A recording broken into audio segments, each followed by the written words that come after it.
স্ত্রীর অবহেলার কারণে অভিমানের কষ্টে নিজের প্রতি নিজে অবহেলা অযত্ন করতে শুরু করেন শামস সুমন।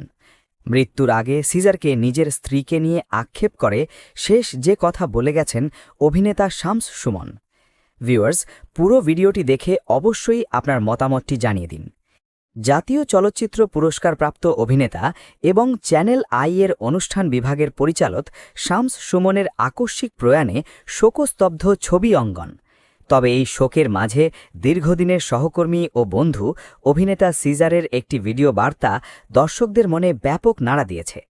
দীর্ঘদিন অভিনয় থেকে দূরে থাকা সিজার তার বন্ধু সুমনের শেষ দিনগুলোর কিছু অজানা এবং হৃদয় বিদারক তথ্য তুলে ধরেছে। সিজারের ভাষ্যমতে শামস সুমনের বাইরের হাসিখুশি চেহারার আড়ালে লুকিয়েছিল এক গভীর বিষাদ ও একাকিত্ব। সিজার তার ভিডিওতে সুমনের শেষ সময়ের কিছু আকুতি ও আক্ষেপের কথা উল্লেখ করেছেন। সিজার জানান, সুমনের সঙ্গে যখনই তার শেষ দিকে কথা হতো, সুমন তার ব্যক্তিগত জীবনের অনেক চাপা কষ্টের গল্প খুলে বলতেন। সিজারের ভাষায় সুমনের কণ্ঠে তখন শুধু হতাশা আর বিষণ্ণতা শোনা